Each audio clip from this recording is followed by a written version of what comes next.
every Thursday from 6 p.m. to 7 p.m. This show is brought to you by One Unit, dedicated to bringing people together, letting your voices be heard, and of course, here to entertain you, upbuild you, inspire you, and even hear from you. So every Thursday, tune in to 106.1 FM for any Joyride, and we'll hear from you, and let's have some fun.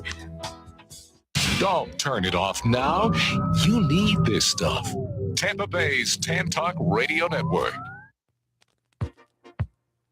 Like many Americans, we mourn the sudden passing of United States Senator Lindsey Graham. We had hoped he would live long enough to be tried for treason. You are about to enter the arena of real news and factual commentary on The Voice of Reason, here on the Tan Talk Radio Network. Now, here is your host for today's program, Ed Golly. And joining me in the Tan Talk studio today, my co-hosts are both attorneys. First, Gary Gibbons, along with former Circuit Judge Kevin Carey. And in the second hour of our show today, we're going to be talking with columnist Daniel Ruth. So I hope you'll stay with us for that. It's always fun to hear from him. And we'll tell you about his podcast that he produces every week. Well, now the scuttlebutt is that Lindsey Graham died of a ruptured artery in his heart. But the rumors are coming out now that it's actually been confirmed that the true reason that he died was from intestinal poisoning due to excessive kissing of Donald Trump's ass. In fact, it's actually been confirmed that when the paramedics found him, he was still wearing his knee pads. And even though the funeral has not been announced, to my knowledge, it has been verified that he will be buried face down, of course, so he can see where he's going, right? I mean, Lindsey Graham was a senator who wasn't happy unless our country was dropping a bomb on, school children somewhere in the world. It's just unbelievable. And for the better part of a decade, the senior senator from South Carolina was enmeshed in an on-again, off-again, but mainly on-again bromance with Donald Trump, beginning when both men were running for the 2016 Republican presidential nomination. At the time, Graham had some pretty harsh words for his GOP rival. He said, quote, "There's only one way to make America great again. Tell Donald Trump to go to hell." Go to hell. Can you believe that? Well, they all back in 2016, whether it's the Secretary of State, our buddy Rubio, or whether it's our good friend Ted Cruz from Texas, we all knew what they felt sincerely at the time. It just shows what utter hypocrites they are since that time. Yeah. Lindsey, he went on to call Trump crazy, a jackass, a race-baiting, xenophobic, religious bigot, and shouldn't be commander-in-chief. If we nominate Trump, we're going to get destroyed, he said, and we will deserve it. So, and then I wondered as soon as he died if he reconnected with John McCain, who had to really wonder what the hell happened to Lindsey Graham, the Lindsey Graham he knew during his lifetime. Because at that point, he was, at least acting like a normal politician. But if I have any doubt about what Graham thought back in 2016, that certainly did. After January 6, 2021, he was very clear, Graham, in saying, "This is now a bridge too far for me. I'm done with this guy." And a week or two later, he's down kissing his ass in Mar-a-Lago. It's a shame that the need and greed for power can take over a man's soul, which is what happened with him. And apparently a golf game at Trump's golf courses, one of his golf courses was enough for Lindsey Graham to say, well, I'm all in. So, yeah. And sad. Well, we saw him stand on the Senate floor denouncing Trump's actions on January 6th and saying, I've had enough. This is it. Yeah. Enough is enough. And then when he had an opportunity to vote to convict in the impeachment trial, he turned around and said, no, this is okay, along with Moscow Mitch. And speaking of whom, Jon Stewart on The Daily Show is kind of puzzled about the fact that Senator Lindsey Graham predeceased Moscow Mitch.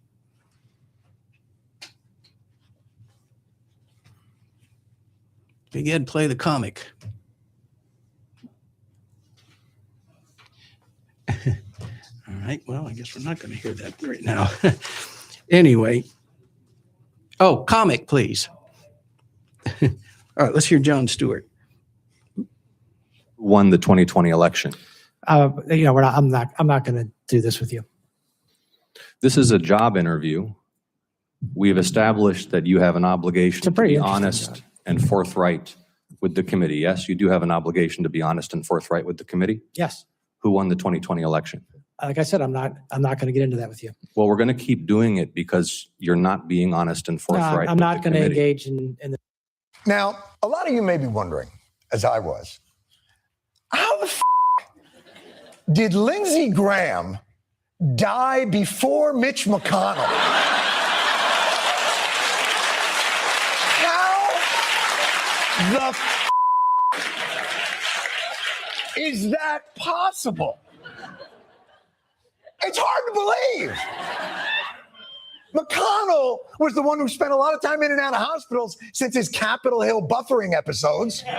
McConnell was the one who suddenly disappeared for a month and nobody heard from him, to the point where the governor of his own state was asking for proof of life, which coincidentally we got yesterday. Ladies and gentlemen, I give you totally believable evidence that Mitch McConnell is not only alive, but the happiest boy in the hospital. He's the happiest boy in the hospital. That's the smile of a Make-A-Wish kid whose wish was that everyone else in the hospital lost their health insurance due to his fucking policies.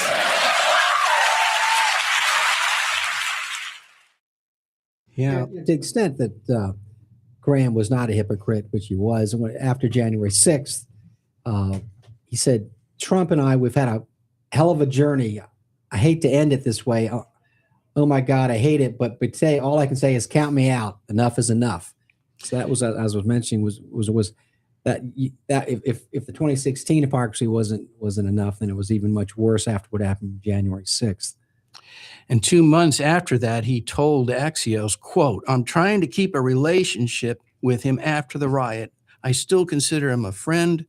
What happened was a dark day in American history, and we're going to move forward. Well, he got that wrong too, because we've been moving backwards ever since. Well, they again, it's an issue of I think morality and saying I just don't care. I sell my soul. Trump, we've said this many times. Trump demands your soul. Ask Pam Bondi how that worked out. How did Christy Nome, how'd that work out? Selling your soul to Trump, and you're dispatched very quickly and very summarily by Trump, because loyalty with him is a one-way street. You're right. So one of the things that Trump is moving forward with now is opening our wild habitats to drilling, mining, and development, ending decades of protection. The Trump administration on Friday moved to open the habitats of imperiled animals to farming, drilling, mining, real estate development, and other activities in what environmentalists characterize as the most severe erosion of protections for wildlife in a half century. And he did so by recasting a single word, which is harm. The problem is you only need one bad administration to destroy it, and it's gone for good, right? Well, the Teddy Roosevelt got passed something called the Antiquities Act of 1906. And since then, it's been the cornerstone of conservation law that allows a president, without the approval of Congress, to declare national monuments on federal land. So for years, presidents have expanded the monuments and protected lands. I know Jimmy Carter did a huge swath of land, millions of acres up in Alaska, to prevent drilling up there. Obama increased the size of the two of these national monuments that Trump has now undone. Surprise, surprise. And it's always he has to undo something that Obama did. So he He reduced the size of the Bears Ears National Monument and Escalante National Monuments by like 90%, and to allow all the things that Ed, that you mentioned, the drilling and essentially to open it up for corporations to come in there and rape the land. And this has never been done to have presidents take away lands that had been preserved before. But he's just following the lead of John Roberts, who was 4 years ago or 5 years ago, he actually decided in a case that was before him that this doesn't have anything to do with the decision, but he issued a 4-page statement, which again is highly unusual for a Supreme Court justice to do, talking about the Antiquities Act and how he thought it's just too broad, that it's really supposed to deal with things that are artifacts, and when it was originally passed, they were trying to preserve native land, the indigenous people and sacred parts of that. And it has been expanded to protect more land than that. But he said, there's a provision in that act that says that it has to be just big enough to protect the monuments that are involved. And so he invited essentially a case. So this is going to be the case. An environmental group is going to challenge what Trump did, and it's going to go up to the Supremes, and they are going to, get rid of and declare unconstitutional the Antiquities Act of 1906. And it's going to open it all up for their corporate buddies and their corporate, overlords to come in and rape and pillage the land, So you heard it here first. This is what's going to happen. Yeah, every decision it revolves around only one thing: how much money can we make? Nothing about. Well, this administration, that's certainly the case, and he promised it. He went to oil before the election, and he needed a lot of money to run against, at the time it was thought to be the incumbent. But he's promised on his, he's gone forward on his promises, and they've all to our detriment, greatly to the public detriment. But they don't care about that. And speaking of money, now he needs another $5 million because 3 years after a jury concluded that he should pay $5 million in damages to writer Jean Carroll for sexual abuse and defamation, she has at last been paid. Well, I assume, like in Florida, if you have to post a bond when you appeal, and for example, in Florida, as Gary knows, it has to be 110% times the amount of the judgment. That amount was earning interest over the years. The Supreme Court finally put an end to it, and I don't know whether Trump thought that he would be saved by the Supreme Court in this case. Of course, the bigger ones, $83 million coming down the pipe next, and I don't know what the status of that appeal is. I can't imagine that there's any greater thought of that being reversed by the Supreme Court as this case was. Well, she did get an extra $620,000 in accrued interest, so the bond was accruing interest all that time. Absolutely, she scored all of that. Well, it was because she was entitled to the money at the time of the judgment, so she has to be compensated for that. But let me keep in mind what the allegations were behind this judgment. It was that he went into that clothing store and sexually assaulted her in a fitting room. And I don't know why that doesn't bother women or even men. It should bother both men and women that he sexually assaulted her. Now they seem to be in this, just like they're in election denial about that. Well, that's not. He wasn't charged with criminal rape. It was a civil sexual assault. Period. And now he's being, not only is he having to pay handsomely for the act, but now he's having to pay even more so for the defamation, claiming it did not occur. So yeah. And after payment for her attorneys and all other legal fees, I understand she's left with about $194.46, but at least she won. And meanwhile, Trump's lawsuit against the IRS over his leaked tax returns was filed for, quote, improper purpose. A judge said that Monday in a scathing decision that referred to one of his lawyers for potential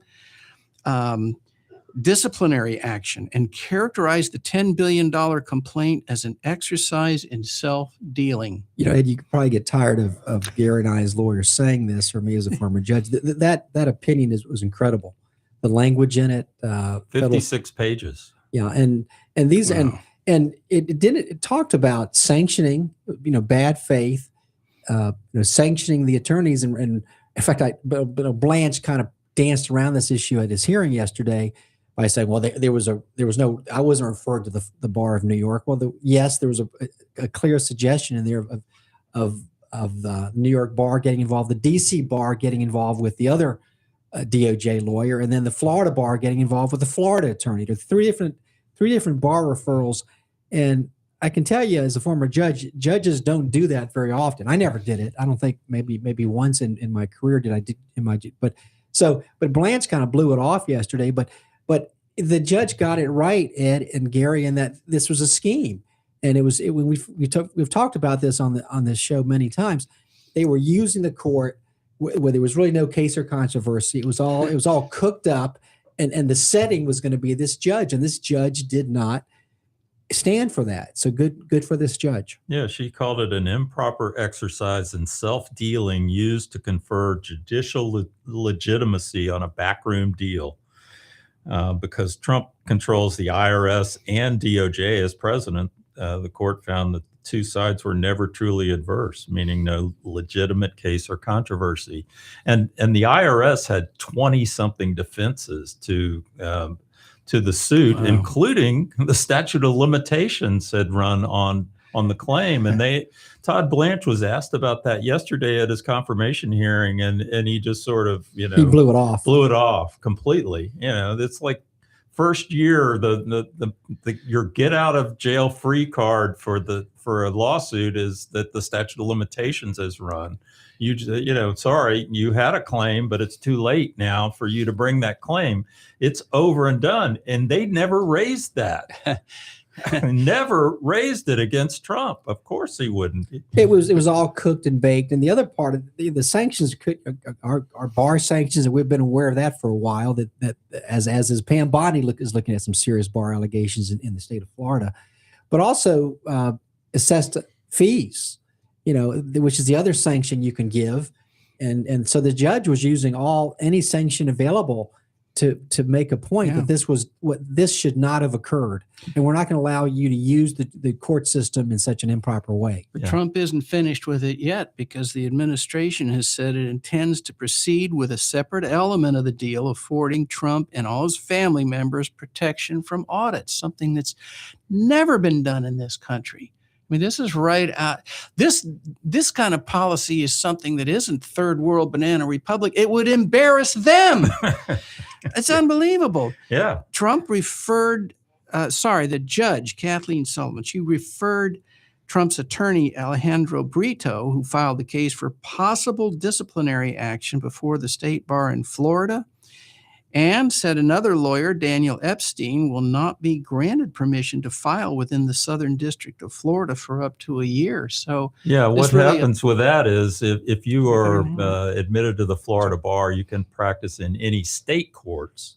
Okay, but if you want to go practice before a federal court, you have to actually apply for permission and take a test now. When I was first admitted in the Middle District, you didn't have to take a test. Yeah, that was the last one that required a test, I think. But the Southern District, there's a test. And so what she's saying to Daniel Epstein is, you've put your name on some stuff in this case that I don't want to ever see in my district down here in South Florida. So and the judge for even a year referred to the DC Circuit, who was the other DOJ attorney, Greenwood or somebody.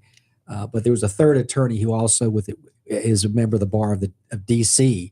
Stanley Woodward. Stanley Wood, thank you. So he also was being sanctioned. So three of them, and again, for a judge to do that is extraordinary.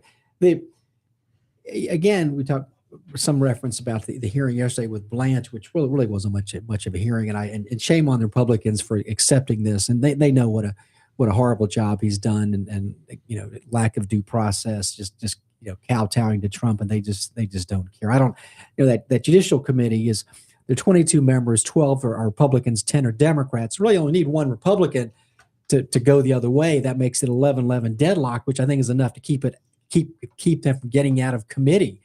But I was hoping with Tillis leaving and Cornyn leaving, or both on that committee, Tillis's questions in no way suggested he was going to vote against.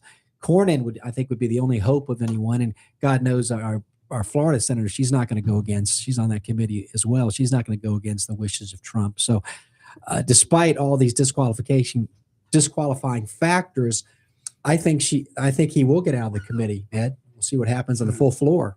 Incidentally, I got the name of the judge wrong. It's U.S. District Judge Kathleen Williams. Yeah, Sullivan is the other judge. Yeah, so I got mixed up on that. Well, you're listening to the Voice of Reason here on the Tan Talk Radio Network. I'm your host, Ed Golly. My co-hosts are Gary Gibbons and Kevin Carey. We're going to take a quick break, and when we return, we're going to look at the proclaimed greatest sentence ever written and find out if, in reality, it actually even makes any sense at all. And does Mayor Mamdani really intend to establish free grocery stores in New York City? Or is that just another conservative lie? Plus, Acting Attorney General Todd Blanche facing the Senate confirmation hearings. How's that going?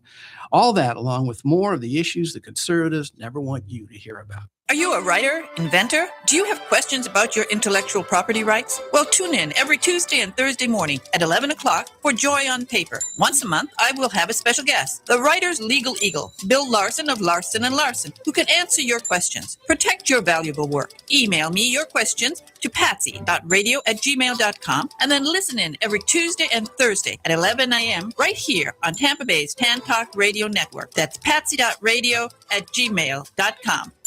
Don't turn it off now. You need this stuff. Tampa Bay's Tan Talk Radio Network. And now it's time for the Only a Conservative Could Think It Minute with your host, Ed Golly. President Trump is starving our national parks to finance his redecorating projects in Washington, D.C. Taxpayer spending on Trump's pet projects around the Capitol jumped 92% in the past year, while spending on national parks outside of D.C. dropped by 68%, or $854 million. National parks such as Yosemite and Yellowstone had to cut their budgets, halt needed repairs, and operate understaffed. Over 900 Park Service maintenance and safety improvement projects planned for this year were defunded, while 450 parks workers were sent to Washington to work on projects connected to Trump's 250th national anniversary celebration. Park Service had already suffered a 25% cut in its workforce under Trump. Parks funding and staff are being diverted to such vanity projects as the shambolic repainting of the reflecting pool and replacing the historic stone, paving the way from the White House residence to the Oval Office, so the president could stroll to work on $690,000 worth of polished African granite. Crooked Donald claimed, quote, he and his donors would bear the cost of his dreams, unquote. But taxpayers are funding his Napoleonic transformation of Washington while other parks are going without. Think about that. It's time for Poll Watch here on the Voice of Reason, where we find that 67% of Americans believed the presidential administration was covering up evidence it had on Epstein, according to a nationwide poll conducted during the release of the files. 75%, 3 out of 4 Americans stated they believe the federal government is withholding information about Epstein's clients. Gee, do you think? Well, suppose they are, Ed. It's amazing how they notice it's raining outside. 3 million documents? Yes. It's unbelievable. Yes. Well, I saw Kahn and Massey, who were the Lewis and Clark of this, one the Democrat and Massey, the Republican was out of Tennessee or Kentucky, who lost his primary, but they're now coming up with a second statute. I didn't know that until this morning, because of the fact that it's not being complied with. And we've mentioned many times the Attorney General has an obligation to provide the grounds for not producing documents, which he refuses to do, and as Bondi refused to do. Yeah. Finally, 69% of Americans agreed that the released documents, quote, show that powerful people in the U.S. are rarely held accountable for their actions, unquote. 69% of Americans believe that. Well, I saw they had victims at the hearing yesterday, and Blanche didn't really want to talk to them. I had the same somewhat of indifference that Bondi had as Attorney General, just saying, well, I've got staff. They can talk to my staff.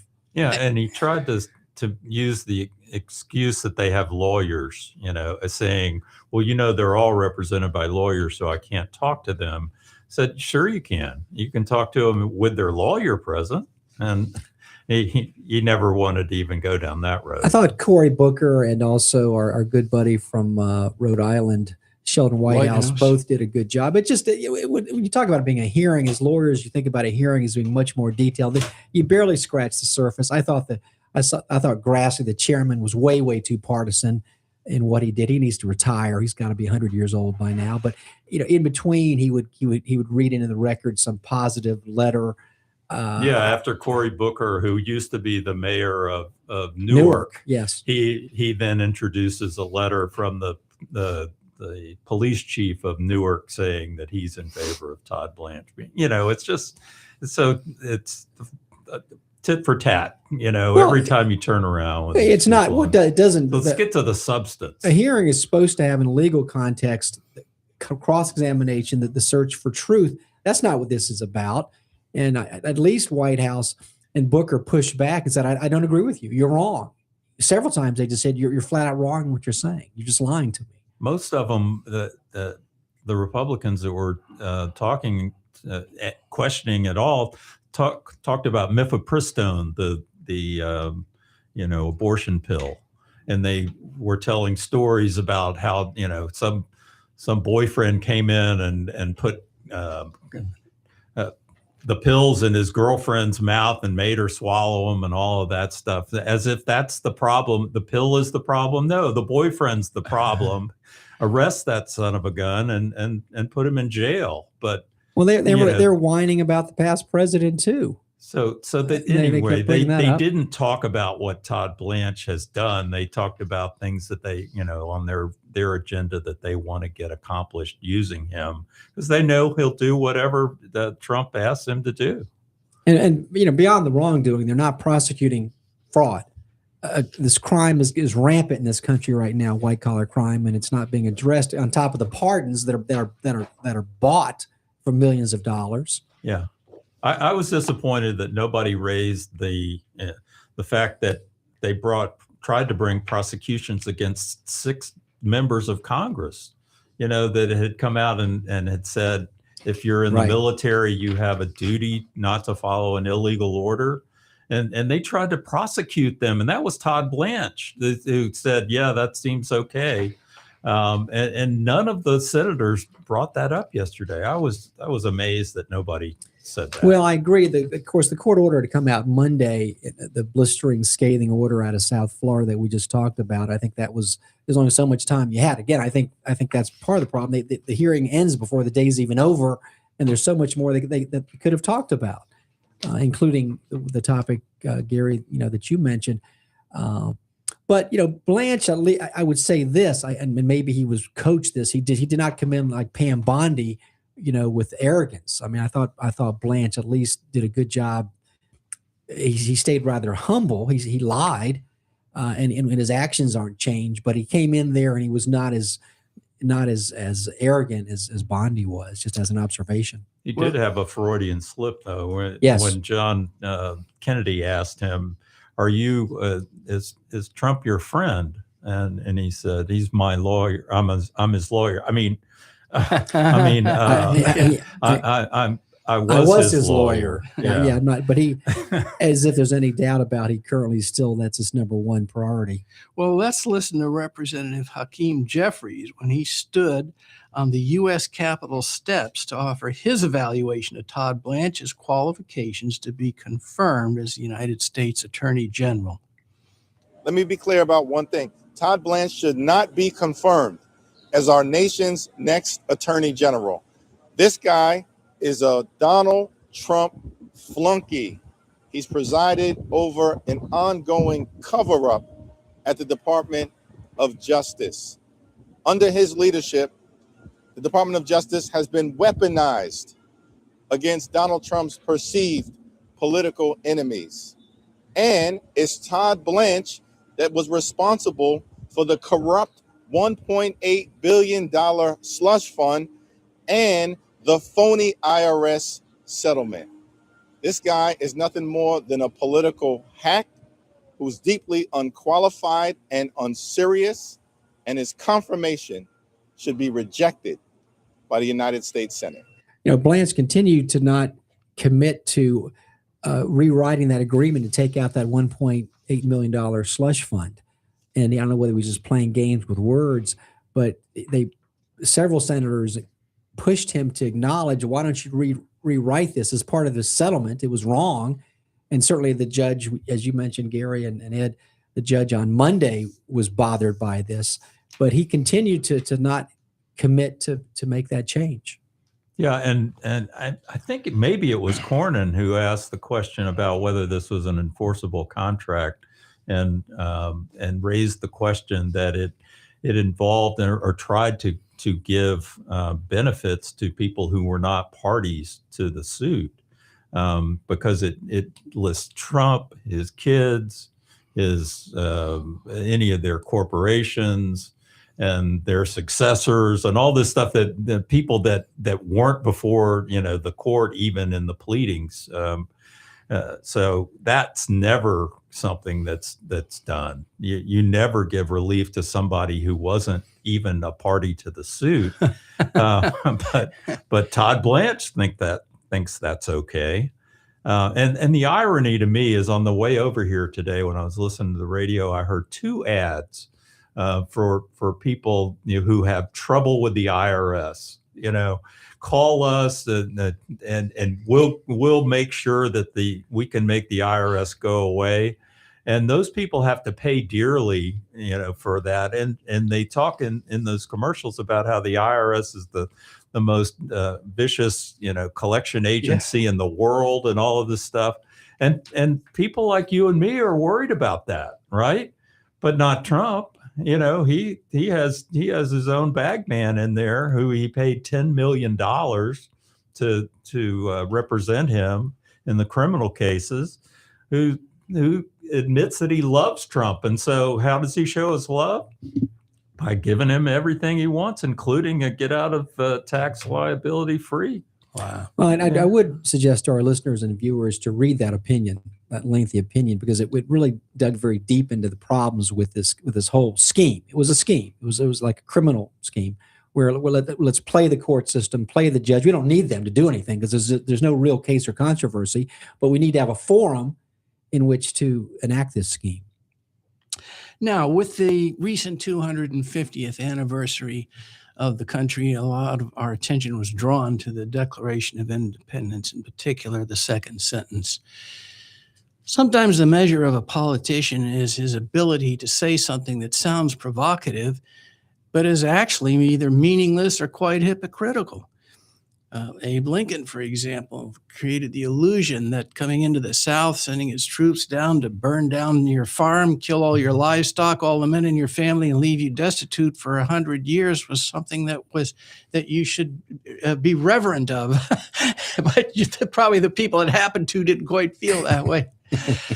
Well, the second sentence was endlessly discussed, the second sentence of the Declaration of Independence, and it sometimes is said to be one of the greatest sentences ever written, but I think it fits into that same category, because if we really analyze it, we'll see that it's actually quite meaningless. Let me read it for you.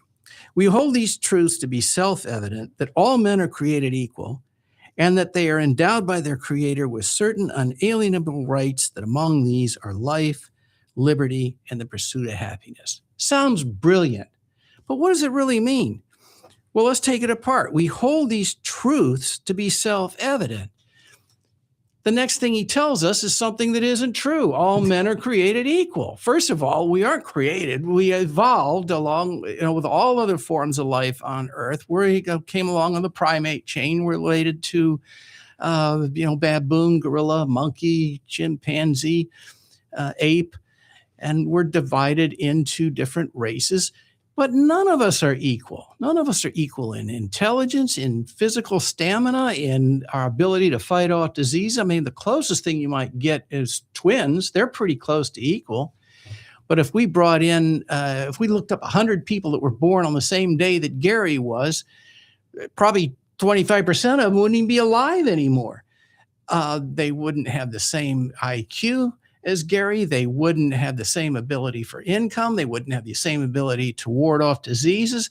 There's nothing equal about any of us. So what were they trying to say?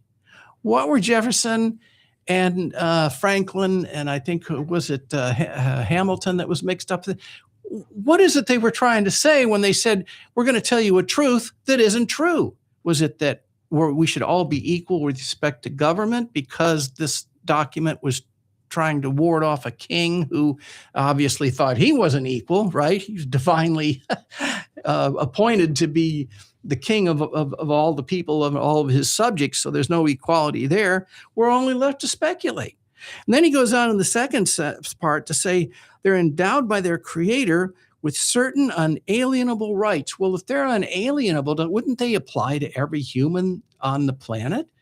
And yet there are people, half the people in this world, 4 billion people live on less than $10 a day in countries where they never heard of things like liberty or justice. They're just trying to make ends meet and survive another day. Justice doesn't apply. Their government doesn't involve itself in those things, right? They just live or die. So they have no concept of these institutions. And of course, people that live in countries like North Korea or Cuba or Russia or China, they aren't granted liberties. Liberty is granted by a government if it deems that it wants to try to provide that for people. Sometimes it's because of a cost issue, and sometimes it's just because it grants people the liberty. So, for example, freedom of speech costs the government nothing to grant you that. The freedom to have potable water is something that costs the government that, or health care is something that costs the government, and they decide whether or not they want to provide these things or not. And then finally, the pursuit of happiness. Who the hell needs a government or any politician to grant us that right? That's a little bit like saying you have the inalienable right to breathe. I mean, everybody pursues happiness. Even if they live in the most miserable countries in the world, people still seek to be happy without government proclamation or endorsement. Hell, my cat sought happiness and never heard of any government or declaration. I mean, this poor cat showed up on my neighbor's driveway or a friend of mine's driveway someday and decided that rather than live outdoors and be subjected to heat and rain and potential attack from dogs trying to live off of lizards or rodents or whatever she could catch, she manhandled her way into my house, where she found happiness lounging around on my sofa all day, grooming and sleeping or carving it up with her needle-sharp, razor-sharp claws. And food was available on demand. All she had to do was start screaming at me, and she got dinner. And when anything ailed her, she got to go to the vet to figure out what was wrong and how to fix it, so she didn't have to suffer from anything that any physical ailments she had. Think about that, Gary. That dumb cat of mine had a better health insurance policy than 40% of 40 million American people, including children who can't afford to go to a physician or get regular checkups or go to a dentist. This dumb cat made out better than people because of what our government decided. Now, I get that this was written before the Constitution and before governments in this country decided that some people should get health care if they're old enough or if they can afford it, and others get denied because the healthcare system revolves around making profits for the insurance companies, who then spend their time trying to figure out how to prevent us from getting health care or not pay for it when we put in a claim so they can make obscene profits. Well, the all men that they were referring to in that sentence is all the men in this room, are created equal. Because they don't mention women. Women didn't have the right to vote. Only landowners that were the guys in that room had the right to vote. And certainly black people didn't have those same rights. So it was the white guys in the room that that they were talking about when they wrote that. Yeah, I mean, they didn't even say all people are created equal, because you're right. Back then, women were just chattel. They couldn't enter professions. They couldn't borrow money. They couldn't get into higher education. They couldn't have careers. They were just the property of the husband and have the kids and take care of everything. But you're and that's right, your though, status. that even saying all men, does not include black men. And Right. not only were they not able to vote, they were owned. I mean, so these people that were this bastions of opportunity and freedom, we felt like owning human beings, impregnating human beings. A lot of that occurred with the black slaves and the women having to they're parenting these mulatto children. So a lot of their actions certainly did not meet necessarily with their ideals. Therefore, as a public service, the voice of reason has attempted to rewrite this sentence to clarify what we think these men of brilliance and letters and government experience was trying to express. Now, remember, I'm just a humble graduate of Trump University, so I don't know anything, but I think I've done a better job with it than they did. Therefore, Declaration of Independence, 1776, sentence number true. Quote, "We hold these values to be worthy of pursuit, that all people should be held in equal stature with regard to government, open parentheses, except slaves, native peoples, the poor, and women, close parentheses, and government should seek to advance liberty and justice for all citizens, open parentheses, except those described in the previous parentheses, close parentheses, period." Isn't that what they were really saying? Pretty much. Okay, Yeah. so of course it's pointless to revise it now. It's like after the fact. I don't care what Ken Burns says. This sentence is not the greatest sentence ever written. It is a cacophony of hypocrisy, confusion, virtual dysfunction that means literally nothing. But we're taught it was a great sentence. One of New York City Mayor Zoran Mandami's central campaign promises in the face of spiking grocery prices was to introduce what his campaign described as a network of city-owned grocery stores focused on keeping prices low, not making a profit. Now, to hear a conservative tell it, this translates to the following, quote, "Mayor Mondami is going to open free grocery stores in New York City. This is socialism and will lead to communism and will fail and lead to the end of Western civilization," unquote. In fact, it's exactly what we heard Wednesday on Freedom Works right here on WTAN. But as we always remind our listeners, if the statement seems a little too implausible to be true, don't believe it because a conservative said it.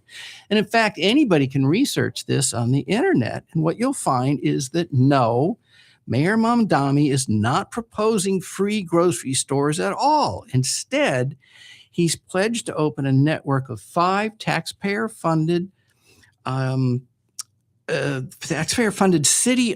supermarkets, to put one in each of the 5 boroughs. And they're designed to sell staple food items at discount prices. So that means no junk food, no beer, no vaping stuff, no candy bar, just the staples that people can get at a better price, so that it helps to make life more affordable in New York City. And the program aims to combat rising food costs by waiving rent and real estate taxes on city-owned land to offer consumers lower priced goods. The administration has allocated 70 million balloons in capital funds for the initiative, the first store scheduled to open in the Bronx next year and a second location planned at La Marquetta in East Harlem by 2029. So isn't it amazing how conservatives will spin the story to make it sound like they're going to just give away groceries, which isn't true at all. I mean, I don't know where they get this stuff. I guess they get it from Fox or OAN or whatever. They believe whatever they hear, and they're convinced it's true. It's the old silo. They're in their silos that really the facts don't matter. Exactly. And the other thing about Republicans, I would say, they're criticizing this and talking about communism and socialism, and yet they continue to ignore the fact that affordability is the key issue in this upcoming midterms, and they continue not to address that issue. But Mamdani is. He's That's trying right. to do something about it. He's literally trying to do something. Whereas when the president talks to us on Thursday night, what's it going to be about? He's not going to touch that topic at all.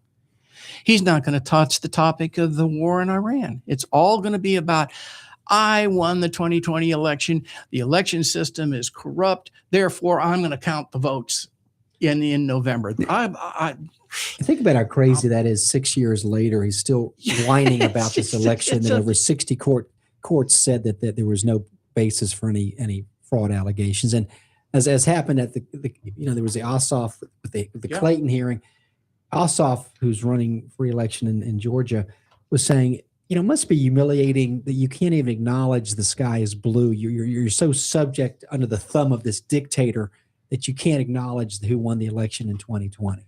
It's pathetic. Yeah, let's go ahead and hear from Georgia Senator John Ossoff, who comes across to me as a really brilliant senator and a no-nonsense guy who is the kind of person that belongs in the Senate. Here he was speaking to a reporter describing how Trump sought to cheat in the 2020 election when he implored then Secretary of State Brad Raffensperger, Secretary of State of Georgia, that is, to find the exact number of votes he needed to steal the Georgia election.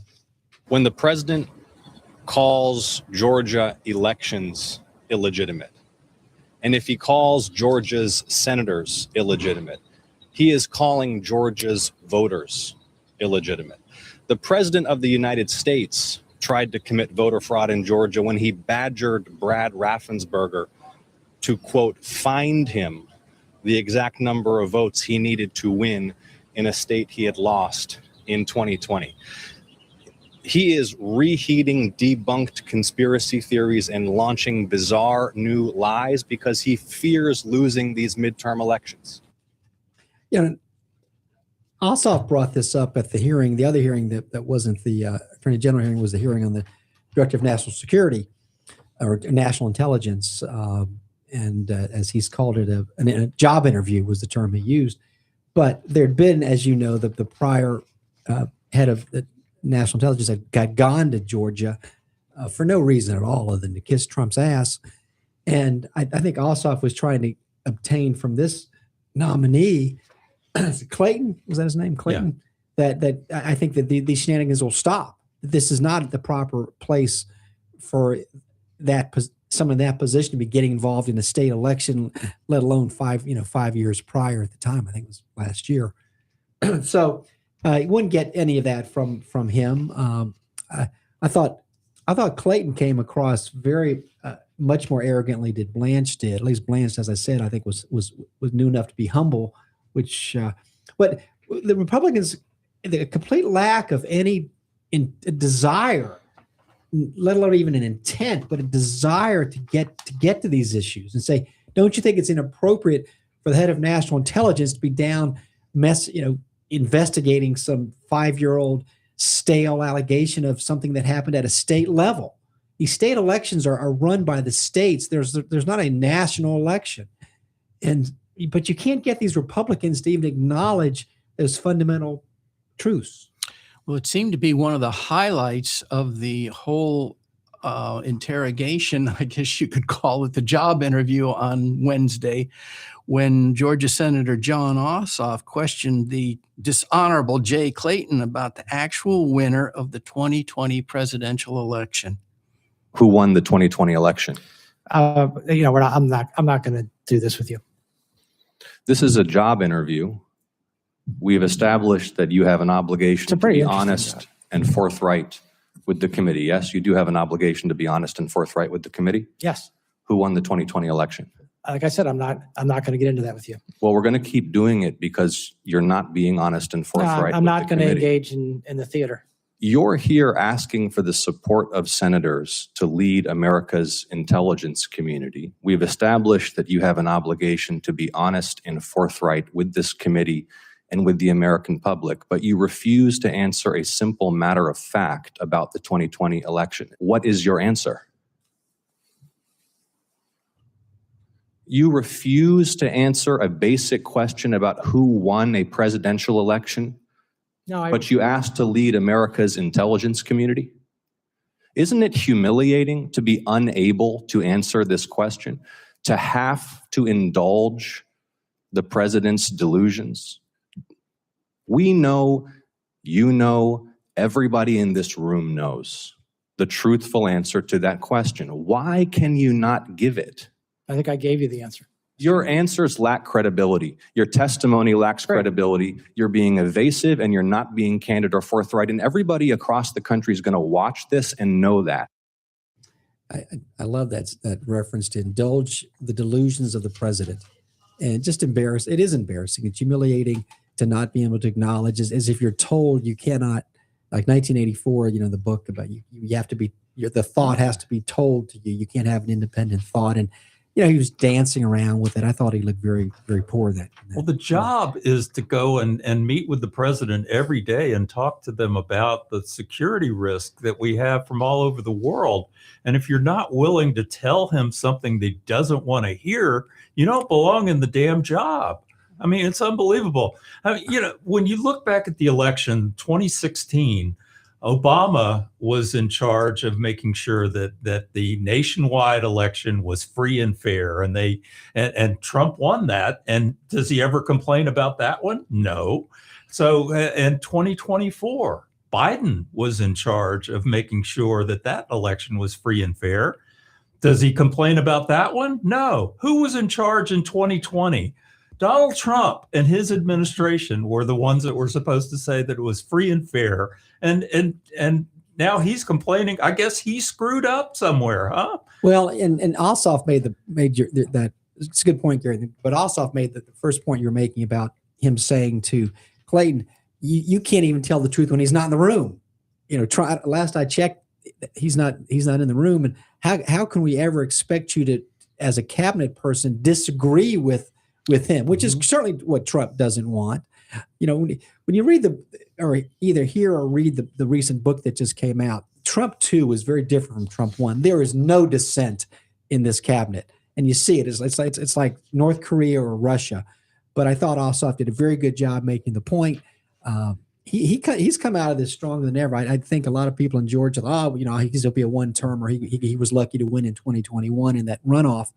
But he's not going anywhere, Ossoff. He's and I don't be curious. We haven't really talked so much. We've talked more about Blanche, but we haven't talked a lot about Clayton getting confirmed. But I don't know what the committee structure there. I'm sure, like the other committee, it's in favor of the Republicans right now. Well, there were some Democrats that were going into that yesterday, were leading towards approving Jay Clayton for this job because nobody wants Pulte in there. But they had worked with Clayton before when he was in the last administration and the first Trump administration, and they found that he was a fairly reasonable guy. But after that charade yesterday, where he wouldn't do that, it raised questions for Blumenthal, I think, was one of them that was leading towards voting for him before that. And he said, no, come on. This is what this job requires. And the other thing that the job requires is some experience with intelligence. And he doesn't really have any. So he's not qualified for that job. It shouldn't really have been nominated. Right, and when you compare it to Pulte, who was building these track homes, but that comparison, just like we look at Matt Gaetz versus Pam Bondi. Well, compared to Matt Gaetz, Pam Bondi was, Clarence Darrow. Yeah, and I heard a lot of that talk with the Todd Blanche thing. It's like, well, we could do worse. No, we could do better. Let's stop lowering the bar across the country. Let's start trying to have people in there that are actually competent to do the work that they're supposed to do. Yeah, exactly. And remember, Chris Krebs announced that the election was the most credible, safest election in history. And now Trump says, no, it was a scam. Well, it's time for us to break for national and international news from America's premier outlet for alternative facts, Fox Fake News. And when we return with the second hour of The Voice of Reason, we're going to be talking with Pulitzer Prize winner and now weekly podcaster Daniel Root. Ed Golly with Gary Gibbons and Kevin Carey inviting you to stay with us here on the Tan Talk Radio Network, where the Voice of Reason will return in just a few minutes with more of the issues the conservatives never want you to hear about.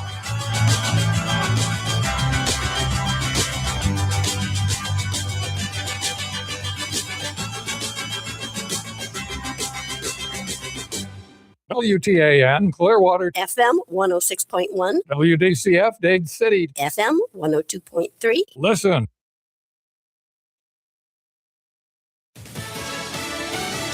Iran is not backing down.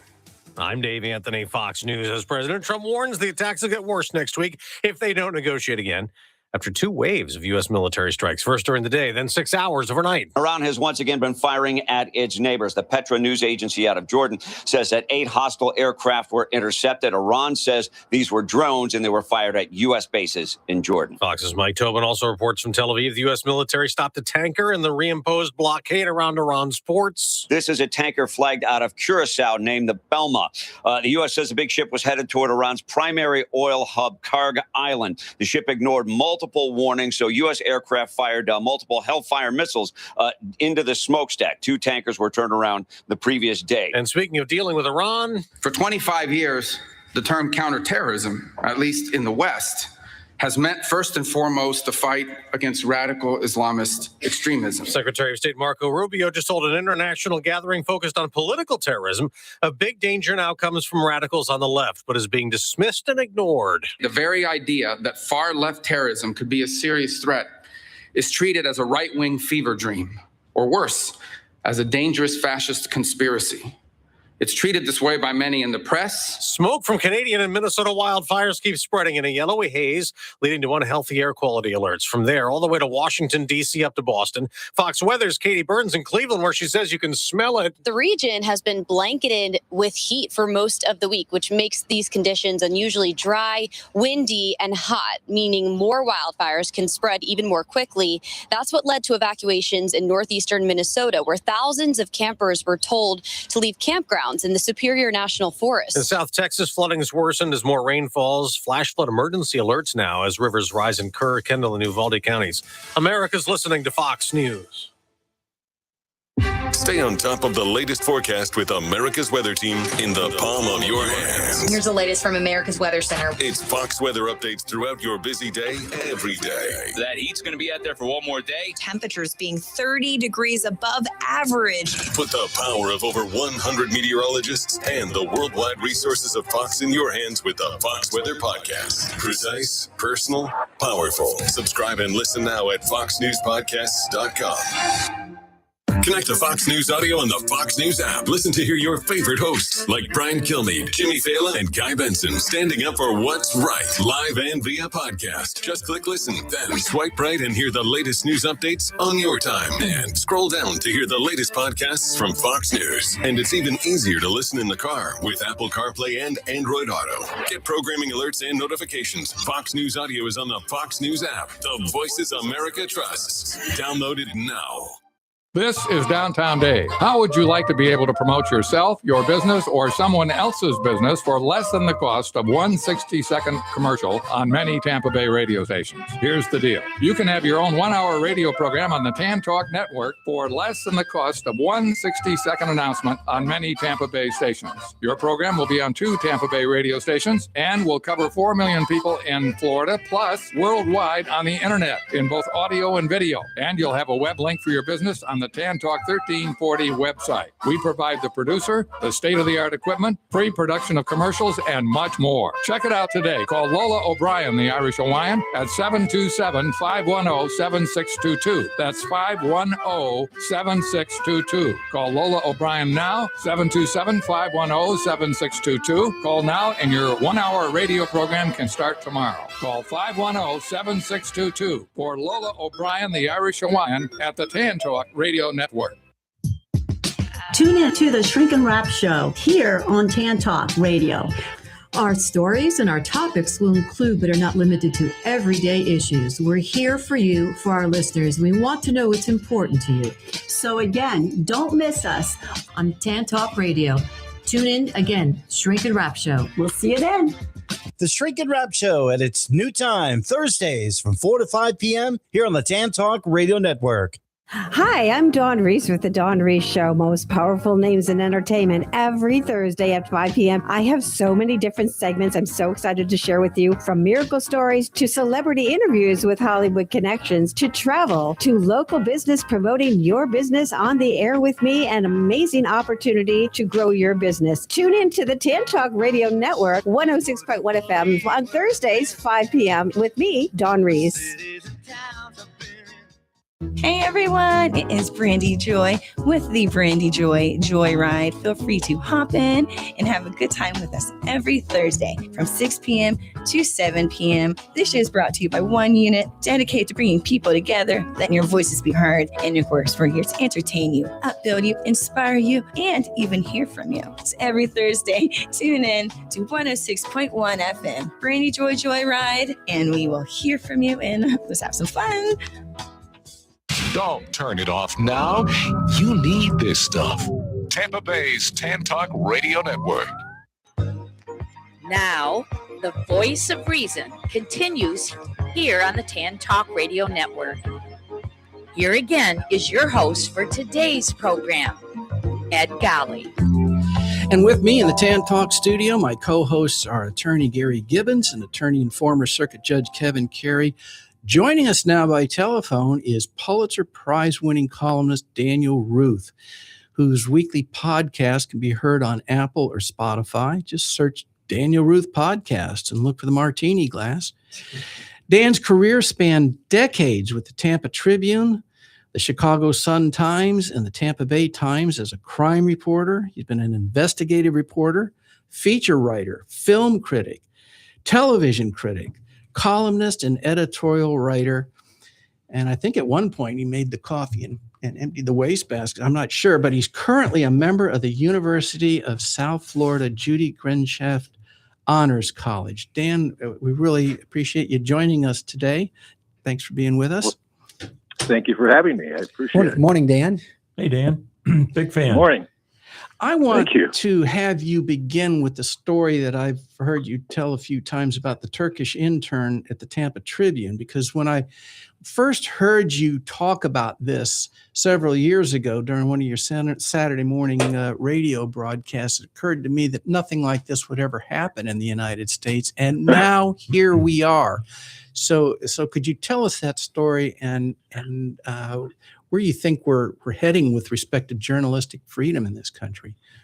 Well, this happened a couple months after 9/11. And I was a columnist at the Tribune, and the paper had hired an intern. You know yourself, usually newspapers, when they had money back in the summer, would hire young aspiring journalists. They'd be 20, 21 years old. And into the newsroom walked this guy named Bruce Tugan. And he was well into his 30s. He had been a journalist in Turkey, and the government had blown up his newspaper.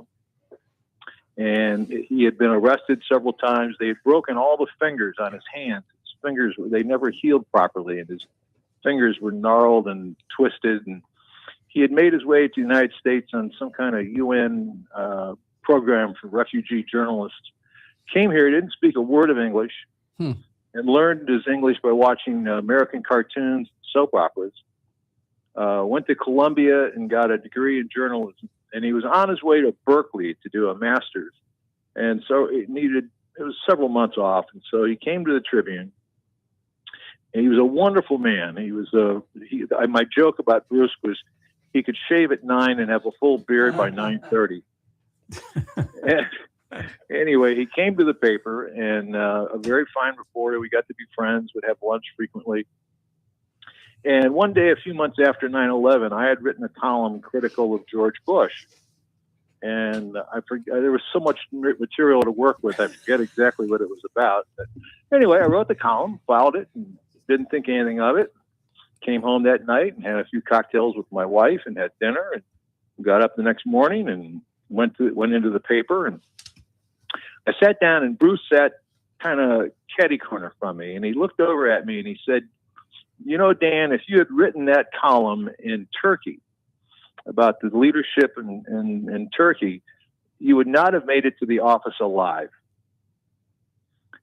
And it really impacted me, because in this country, we have the First Amendment. We're free to criticize our government and our leaders, and lampoon them and make fun of them. And it never dawned on me that I could write a column and fear for my life. And that story has stayed with me ever since. And certainly we now live in a time when journalism is under tremendous assault by the Trump administration. You have 4 New York Times reporters who have been subpoenaed before a grand jury. They're not going to give up their sources. This is a story they wrote about Trump's Air Force One being unfit for it being an insecure aircraft for foreign travel. Mm-hmm. And all these years since, it's been 25 years since I wrote that first column, but I gained a whole new appreciation for the First Amendment. Hey, Dan, this is Kevin Carey. How are you today? Good. You know, I have a memory. I was elected a circuit judge in 2002, and you were on a panel at St. Lawrence. I'm sure you remember every panel you were on over the last 35 years. But it wasn't just judicial candidates. There were county commission and other. I think the only ones that weren't were city, which the citywide elections are in the spring here, but in Tampa. But I still remember, what's that? 26 minus 24 years ago, you looked out and you said, you know, you may think you all look like a bunch of aspiring public servants, but to me, you're a bunch of fresh red meat from me. Yeah. And you still are. And you still are. That hasn't, absolutely. That hasn't changed, right? No, it hasn't. But I mean, we're really beginning to see this threat take hold. As we've seen Colbert fired, we saw Kimmel canned for about a week. We see law firms being shaken down, universities being shaken down by this administration, and the Republicans will not stand up for the First Amendment or the oath of office that they took. Yeah, the reporters that were all, they served these subpoenas at their home, and there is a protection for First Amendment, for journalists not to have to give up their sources, and they know that, but they're just trying to intimidate and create fear. And then look at the Don Lemon prosecution. He was there covering that event at that church. He wasn't, and he repeated it multiple times. He wasn't part of that. I'll tell you a dirty little secret about journalism. One of them is that in let me think, it would have been 1990 or so. I was fired for insubordination at the Tribune. And I always made a point on my resume of prominently pointing out that I had been fired by the Tampa Tribune for insubordination. And being fired for insubordination in journalism is considered a badge of honor. It never affected my employment prospects whatsoever. The second part about this is being subpoenaed by a federal grand jury for a journalist will do nothing more than enhance their already stellar reputation as reputable journalists. So I don't think any one of those 4 reporters are sweating this in any way whatsoever. No, because the New York Times will back them up and will provide, legal support for them. But in today's world, with the newspapers shrinking and people going out and doing their own reporting and having Substacks and those type of platforms, those people aren't protected. So well, in a sense, they are protected. You do have the First Amendment, and if they get into trouble, I would imagine there are organizations like there's all kinds of journalistic organizations, and you have the ACLU that I would imagine would come to their aid. But isn't this all right out of the Viktor Orban playbook, where you just get a billionaire to buy MS Now, and then you change the programming, so you don't even need to use the court. You just use. That's right. But you know something? Everything you just pointed out is true, and it's reprehensible. But it is also indicative of one of the. When I sat on the editorial board of the Tampa Bay Times, if I had a nickel for every time somebody said elections have consequences. And the citizenry gets the government it deserves. And so when these sorts of things happen, yes, it's terrible. Yes, it's horrible. It's an attack on the First Amendment. but the body politic voted for it. Dan, And let me it's ask up you. to us as journalists to resist it. Dan, let me ask you. Speaking of, there was a reference Ed made. This is Kevin again, Kevin Carey, to Substack, and you've seen now it has changed. Now you've got, for example, a Katie Fang who files this lawsuit as a former MSNBC and also an attorney, but you've now got this journalism that's not the normal journalism. It's more private through the internet.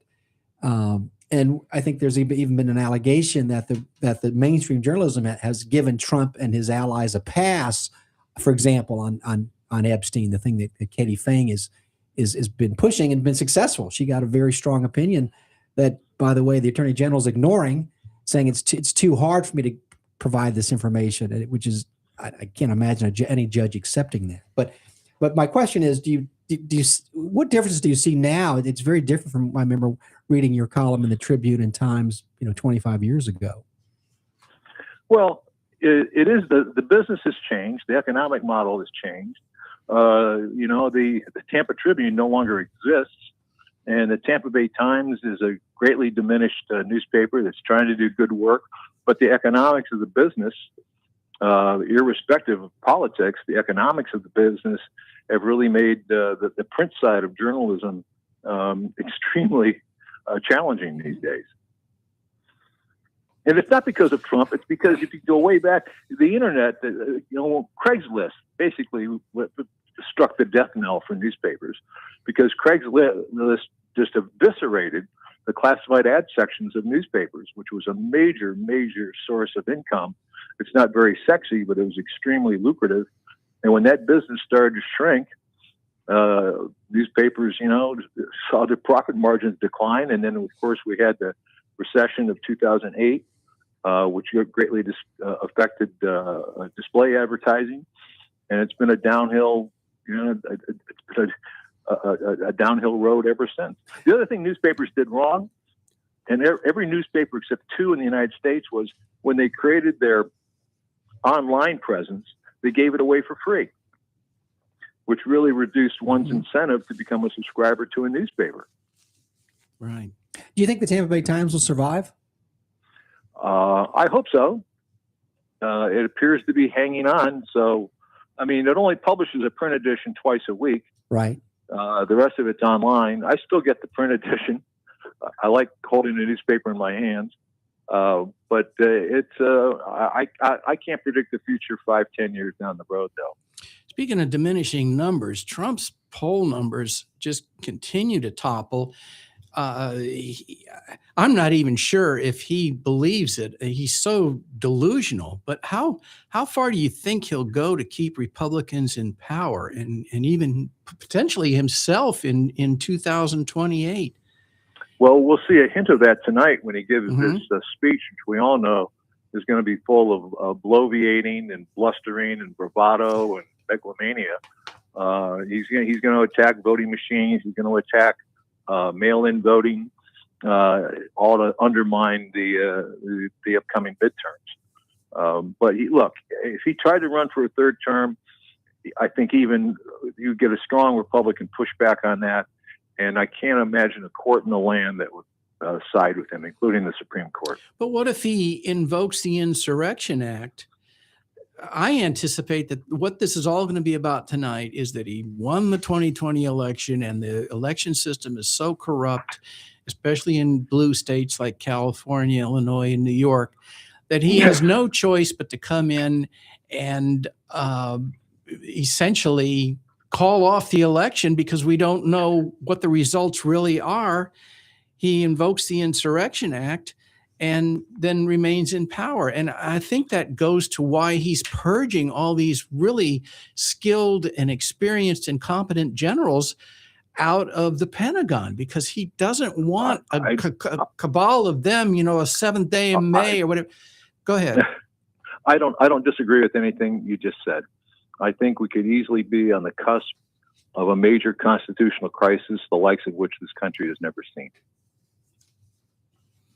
And all you can keep doing is resisting and trying to push back and hoping that the courts will intervene. And to date, the courts have generally slapped him down when he's tried to do this kind of stuff. So I'm very wary. I'm very fearful. Yeah, because he doesn't respect the courts.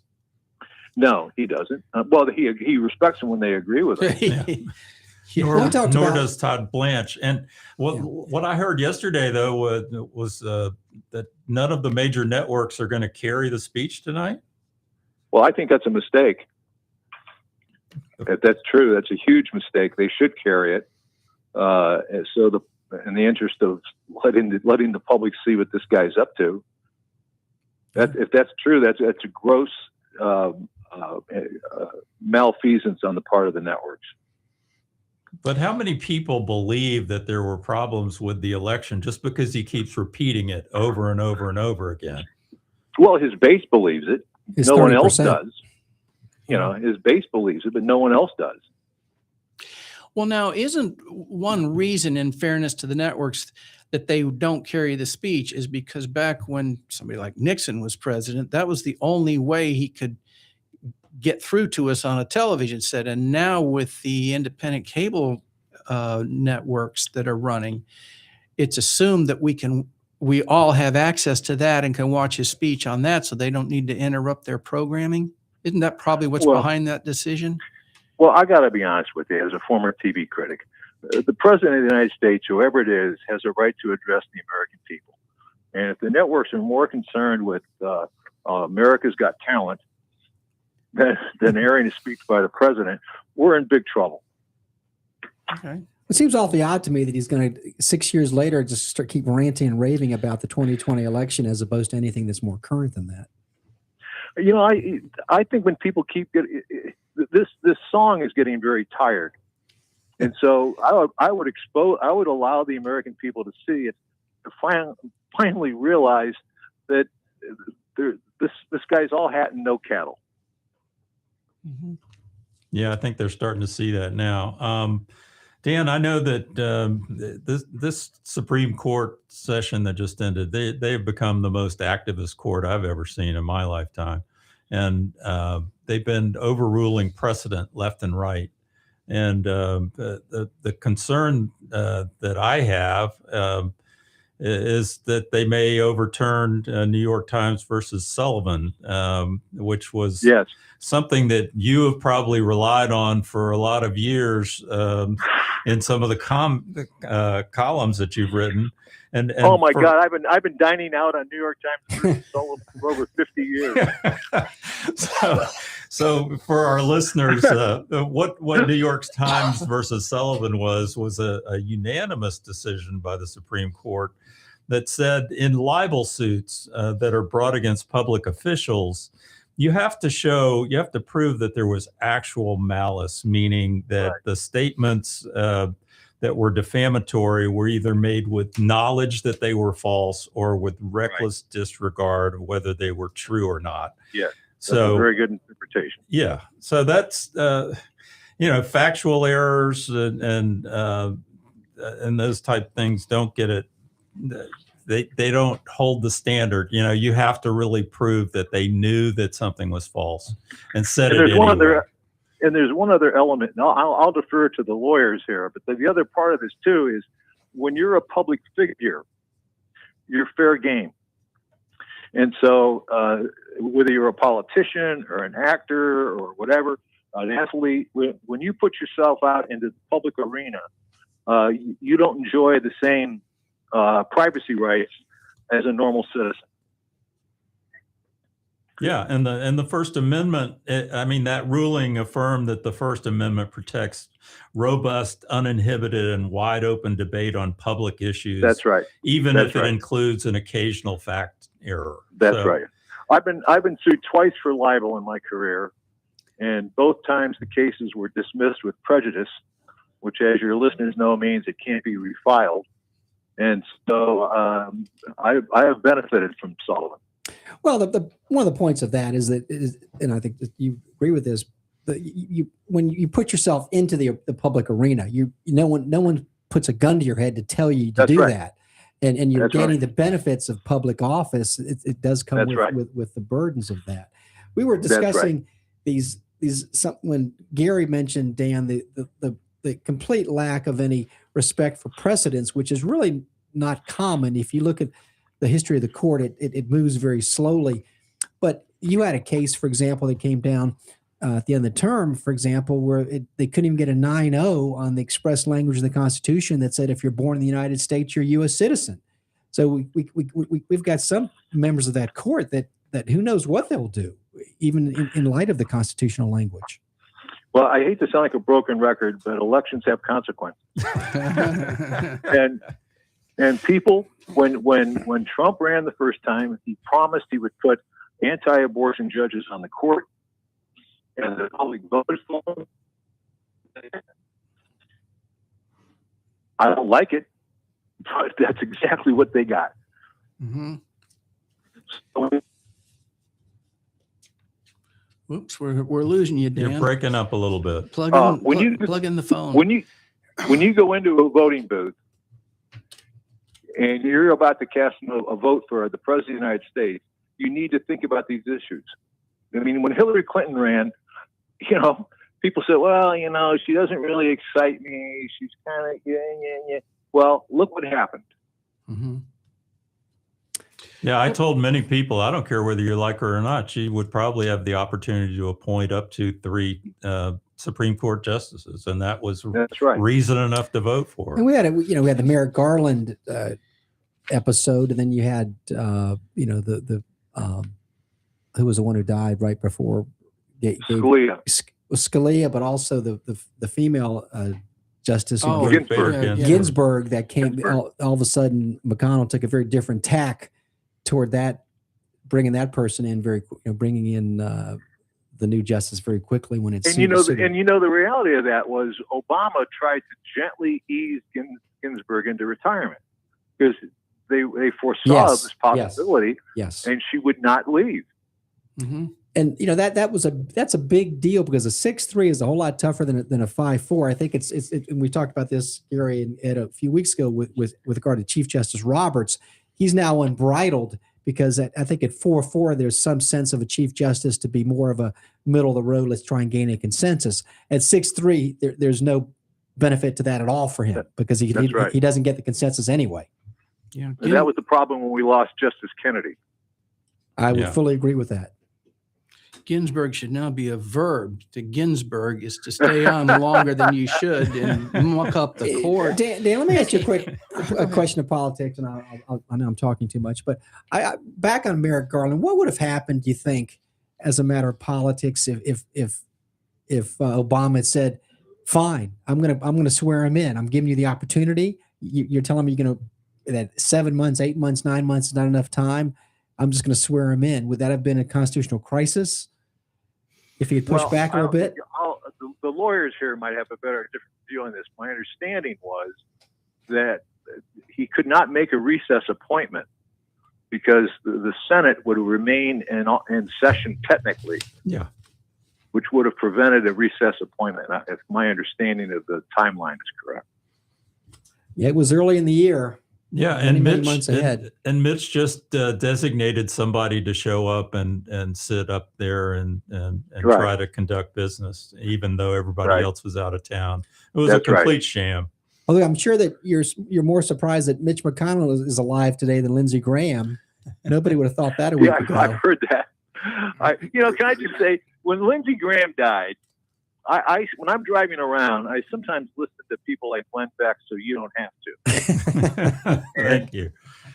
He got his bloomers all in a wad. He got his bloomers all in a wad the other day because people were cracking jokes about Lindsey Graham's demise.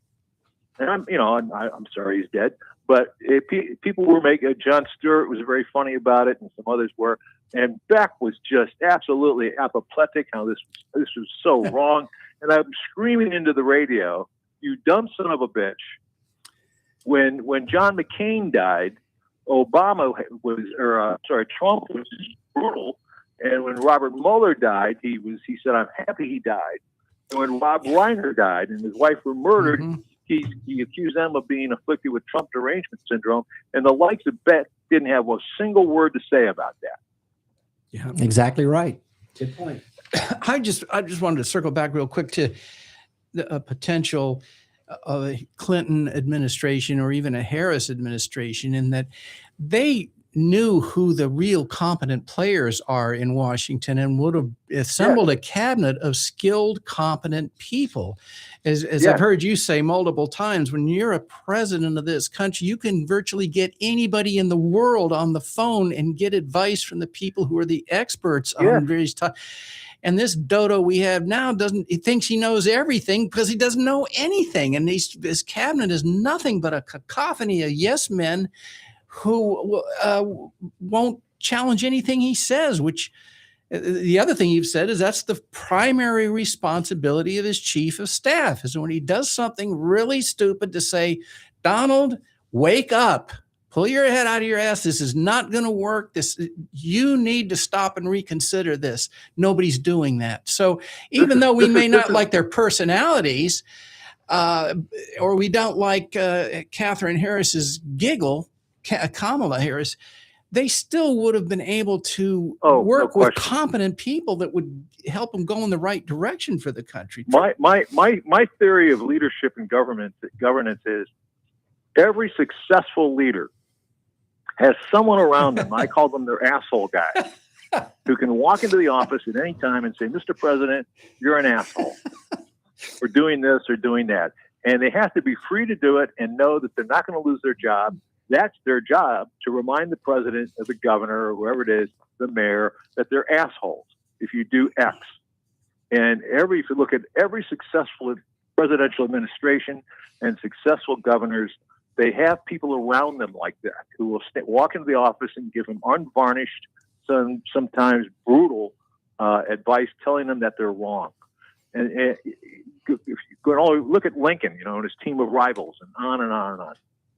He doesn't have that. He has, as you just pointed out, this coterie of lick spitters sitting around him to tell him, you watch those cabinet meetings where they normally should take about an hour, and the first hour and a half is taken up with people, sucking up to him. I can't watch them, Dan. They're too painful to watch. And yet Trump falls asleep while they're praising him. It's crazy. It would embarrass Kim Jong-un, wouldn't it? I mean, he can't get that kind of reaction out of his goons. This gentleman is why I drink heavily. Dan, let me ask you to crystal ball a little bit. I'm sure as a newspaper person and with our show, election years are great years because there's a lot to talk about. But with this Blanche nomination here, I don't know if you were able to watch any of it yesterday. But I watched all of it. You've got. I knew you would have. So, you've got a 12-10. Guy's a political you've got 12 Republicans and 10 Democrats because of the Senate majority. So you only need one Republican out of that group to force an 11-11 deadlock, because there's not one Democrat who's going to vote for him.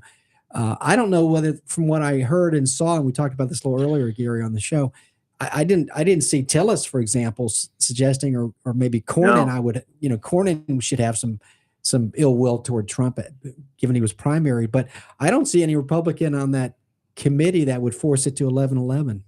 I think Cornyn is probably your best shot, but we'll see. Yeah, I'm not holding my breath on him. Do you think? I think they all want a lobbyist job after they leave, and well, the quickest way not to. Cornyn is 75 years old, and he's going to get the nice pension. He'll be on some corporate boards. He'll maybe teach some classes at the University of Texas. He'll write a memoir. He'll give some speeches. He'll be fine. He'll be just fine, and there's no doubt about that. And do you think if he gets to the Senate floor that there's going to, all he needs is 50-50 because of the vice president? Well, and there you got a problem. You got Murkowski, and you got a few others that might be willing to step up and say no. You got Collins, you got Davidson out of Louisiana that got primary just like Cornyn did in Texas. Yeah. I mean, I think he's disqualifying. I don't think, and there was some acknowledgement even by some of the Democrats that maybe on its face he was qualified to begin with, but what he's done since that time has been disqualifying. He lied. He just flat out lied when he testified a few months ago. Oh no, we're not going to have any political, any prosecutions and the whole Epstein stuff, and it was complete unmitigated balderdash yesterday. Mm-hmm. Well, if you just joined us mid-program, You're listening to the Voice of Reason on the Tan Talk Radio Network, and our special guest today is Daniel Ruth. Dan, you produce your podcasts on Thursday afternoon. Typically, what are you going to weigh in on this week? I mean, we're kind of right in the middle of all this. It's just prior to the speech tonight. I even wondered if you might wait till Friday morning so you can weigh in on that. I'm tempted to maybe do that. Yeah. I've been doing this podcast now for about a year, and at first I was going to call it the Joe Rogan Show, but that was already taken. So I had to move on to something else more original. So we'll see. I'm still working on my notes. So what's it called, Dan? The Daniel Ruth Show. Oh, it runs There about you go. average We spent about millions of dollars doing market research to come up with that. Probably Money well spent. Yeah. Yeah. Now I speculate about what's going to happen on the day that the champagne corks pop, because we've heard that of the demise of Donald Trump, and how the Republican Party will react to this. Won't there be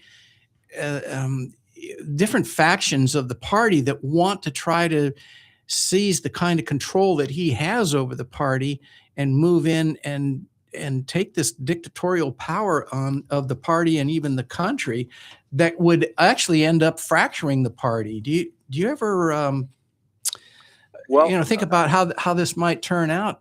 There is no line of succession.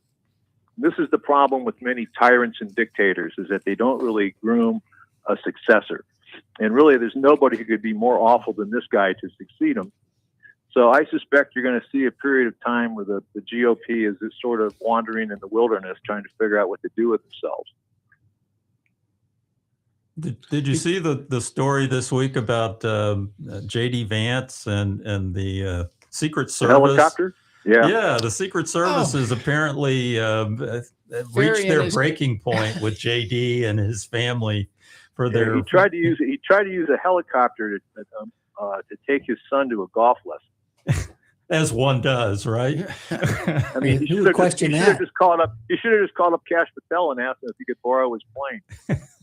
And the cost of that is something like $16,000 to $24,000 an hour to run that helicopter. Not to mention all the logistics for safety concerns for the family. I'll tell you a funny story. I know Brian Dugan a little bit, who was a former Tampa police chief, and he told me a story one time that before he became chief, they'd be out on some deal, and the police helicopter would be flying over to monitor the situation. And Brian would say, well, that's really cool. And then he becomes police chief, and he realizes it costs $15,000 an hour to run that helicopter. And he didn't think it was so cool after that. So, well, it's just another example. It's an expensive proposition of the fiscal responsibility of the Republican Party. Was interesting. Speaking of Cash Patel, I saw Blanche was asked yesterday by one of the Democrats when are you going to get rid of him, and he seemed offended by him. He's owning Patel as some of the senators were saying. Well, if you're going to acknowledge it, you can own it. To be somewhat fair to Blanche, did you actually think he was going to sit there and say, "Oh yeah, I'm going to can his ass the first day"? So, I wasn't shocked to hear that, but he seemed to be almost offended that you did, as if there was no indicia of any reason to question both his, imbibing skills as well as judgment from time to time. Yeah, that was another lie. He was really testifying before an audience of one. Mm-hmm. That's always the case with these Republicans, with these MAGA Republicans. That's right. Yeah, and Clayton, That's right? Clayton, that guy couldn't even acknowledge that Biden won the 2020 election. Yeah, we ran and that we audio want to put him early. in charge of national security, national intelligence. We thought John Ossoff was pretty impressive in his questioning of Clayton yesterday. He's an impressive senator. He's really grown. I think a few years ago, the Republicans, and I had friends in Georgia, Atlanta area, said, "Oh, we'll get rid of Ossoff. He's way too liberal for the state of Georgia." But I think Ossoff is going to win re-election this year. Yeah, I do too. And he's what, about 34 years old or something? Well, I think he's about 40 now. That sounds about right. All right, let's talk about the Epstein files. Do you think we'll ever actually see those 3 million documents that they managed to keep hidden in spite of the fact that it's a federal law that they be released 6 months ago? You'll probably only see them after 2028. Would something like that compel our country to start dismantling all the monuments a la Cesar Chavez? You know, of course, what happened with him. If it really came out and we had indisputable evidence that Trump actually did assault or rape a 13-year-old girl, is that something that enough of a majority of Americans would find so reprehensible that they would rename Palm Beach Airport, and dismantle? I am so glad you brought this up. I have a fantasy. All right. I fantasize that I'm the next president of the United States, and it's inauguration day, and I sign a bunch of executive orders before I'm sworn in that will take effect immediately after I take the oath. And first among them is we begin tearing down the ballroom, and we send all the rubble and we Mar-a-Lago and say, here's your ballroom. And the second thing I do is I take his name off of everything that's been named after him, and I sign an executive order that says all federal toxic waste dumps will now be known as the Donald J. Trump toxic waste dump. And when he flies that stupid plane down to Mar-a-Lago, I'm going to have a crew go down and pick it up and bring it back to Washington. Perfect. You know, and also I would have to say to my wife, honey, we can't move into the White House right away. We're going to have to stay in Blair House for a couple weeks because I got to rip out all this shit that he put in the White House. We got to fumigate it. We got to get that cheap gold out of the Oval Office. It's going to take a little while. But Blair House isn't so bad. Dan, you mentioned on the first question that the previous question had raised about, do you think we'll see any of those 3 million pages? I mean, there's a federal judge in the Katie Fain case who's ordered it. Now there's a current court order mandating compliance with that statute. Now that doesn't mean that he's going to comply with it. He hasn't. In fact, he filed a very whiny response saying that he wasn't able to. This is too hard. I can't. Part of it was a translation. Wah. And he's appealed it. So there's going to be an appeal, but I don't think that process would take 2 years. I think it could come to. So what's the federal judge going to do? Is the federal judge going to say, okay, you haven't obeyed my order. I'm going to order the federal marshals to go in and seize the files? Because that's the only way you're going to get them. The courts can issue all the rulings they want, and Trump will continue to ignore them as much as he wants. We can incarcerate. The judge has incarceration contempt powers. Now, whether he'll use it or not, but he's got that power. Who would arrest him? Would the Secret Service arrest him?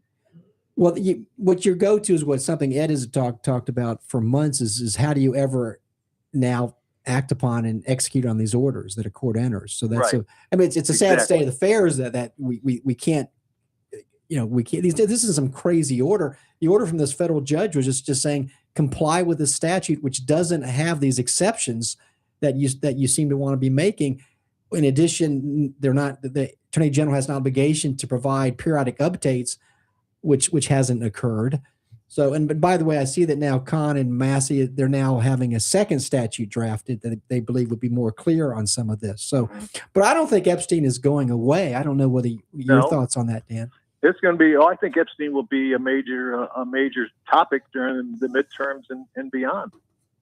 But it's worth noting for you guys, especially you lawyers, in 1974, when the Supreme Court ordered Richard Nixon to release the tapes, he complied. Right. Yeah. Even though the Supreme Court did not have any inherent enforcement authority, Nixon, despite all his other faults, he obeyed the court, and we are a long way from that.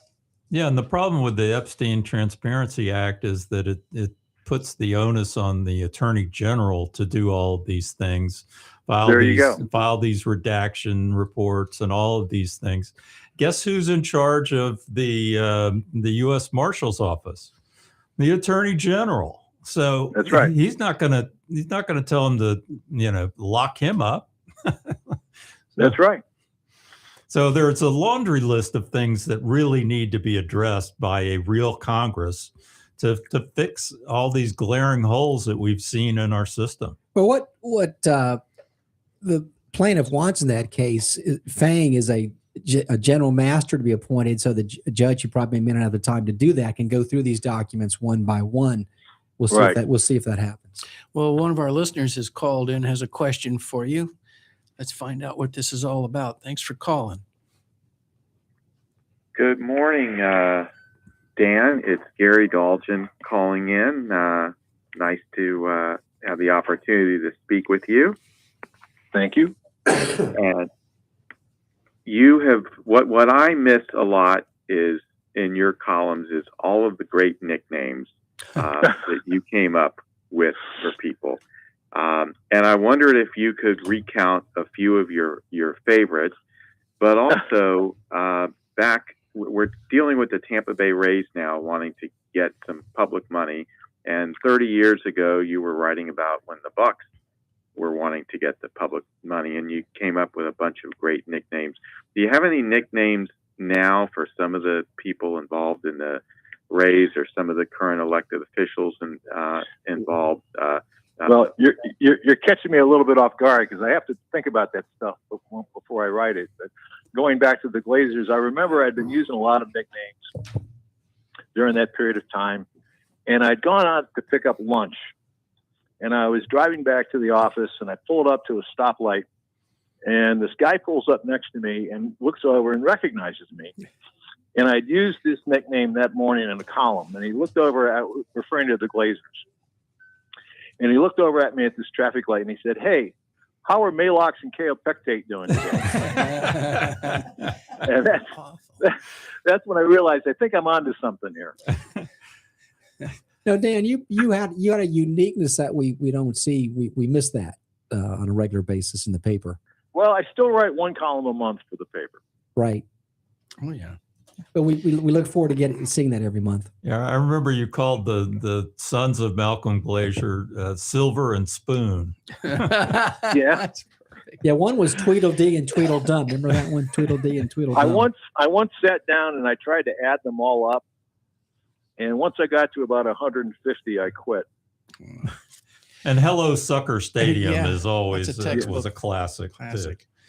Well, before we run out of time, I want to talk about Iran and what a chaotic quagmire that is, and how you evaluate that. I remember on one of your previous podcasts, you talked about the war game that the Pentagon did on this back. I think it was it the late 90s or early this part of the century? Yeah, and the somewhere around there. They did a war game, and these are very technical, sophisticated, complicated projects. It's not like playing Monopoly.